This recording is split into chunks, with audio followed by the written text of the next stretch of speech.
are you? I'm Rochelle with Confident Dreaming, your energy alchemist and Disney life coach, here today with your Magical Monday message. And it is week 3 from the lessons from Ted Lasso. And it is a wrap up of all the other small lessons he has. The first week we talked about being curious and not judgmental. Last week was about believe, and now it's the other lessons, right? Kindness matters.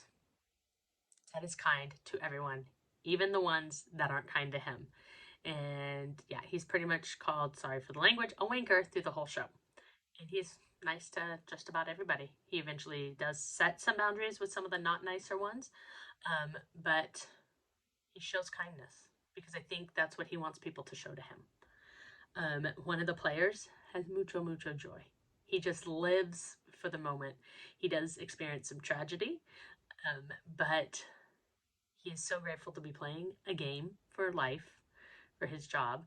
And I know we don't have, most of us, or if you're watching, probably don't have a job you love like that. But how can you bring lots of joy to what you do every day, especially in the face of challenge? It is truly about enjoying what you like doing, even when it's challenging. And some of that comes from just letting things go. Which comes to don't take things personally. Usually when we struggle with our job or our work or finding joy in what we do, it has to do with the people around us, and we take what they do personally. And it's generally not because of us. It's one of the 4 agreements, which I talked about 2 weeks ago. But not taking things personally and not making assumptions helps free you up for more joy in what you do. If you know you've done the best that you can, then you've done the best that you can. You got to just leave it. Embrace change. Ted Lasso is all about embracing change. He's from the Midwest here in America, and he goes to Europe to teach a game he has no clue about. Because he doesn't worry about the game itself. He's there to coach the players and coach them into being the best people they can be.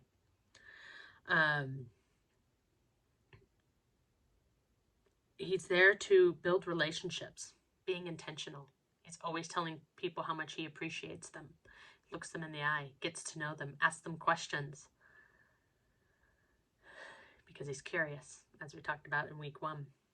He apologizes, owning your own mistakes, being truthful, and asking for the apology, but he's also forgiving.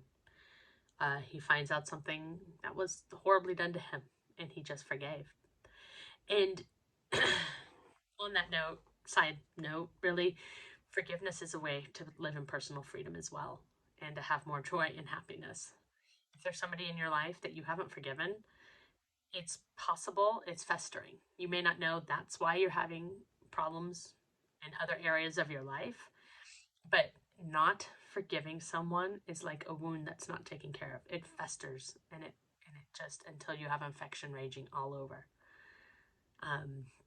I recently became certified as a Ho'oponopono practitioner, and I'm doing another forgiveness training course.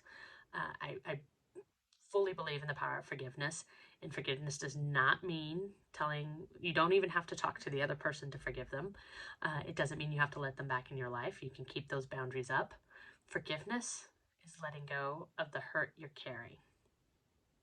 And it's okay to let go of that hurt, because it allows more room for joy and happiness. Ted goes, if the lasso way is wrong, it's hard to imagine being right. I honestly forget what that was in relation to, but he's all about kindness and forgiveness and giving people a chance, and sometimes giving people more than one chance, which I know a lot of us don't like to do. So if the lasso way is wrong, it's hard to imagine being right. So if being kind, it's like that quote, right? When you have a choice to be kind or to be right, choose kindness. That's how we make a change in the world. You don't have to prove you're right all the time. It's okay. Ted says to one of his players, youth is wasted on the, maybe not a player. Youth is wasted on the young, but don't let the wisdom of your age be wasted on you. Basically, when you're older, you should have gained wisdom and life experience. Don't let it go to waste. Or you'll be repeating that lesson. It's that simple. I fell recently roller skating. Will I go on skates again? Probably. What's the lesson here? I'm not as young as I used to be, and I can't bounce back from an injury like I used to. So if I never skate again, maybe I've learned a lesson that I'm too old to skate. But if I skate again, I could be enjoying life. So we'll see what my lesson is in that. And one of his other most famous saying is be a goldfish. A goldfish has a 10-second memory. This came after a loss the team had. Be a goldfish. Yeah, maybe somebody did you wrong, but be a goldfish. You lost. Maybe you didn't do your best. But you did your best and you still lost. Be a goldfish. Move on. Learn your lesson and go on. Don't hold on to those things that are holding you back. So as a coach, he is there to unlock the potential of others. He talks about some of these kids didn't have good role models growing up, so he's there to believe in them. We talked about belief last week. And as a coach, that's what I do. I'm there to unlock the potential of you. I've got about 1 more week left in my Gift of Change project. If you'd like to be a part of it, I'd love to have you there. There's a couple more spots open this week.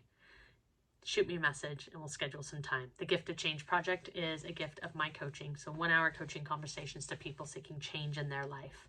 Real, lasting change to live up to what they know life could be. If you're curious, shoot me a message and we'll chat. I hope you have a wonderful Monday and I'll talk to you soon.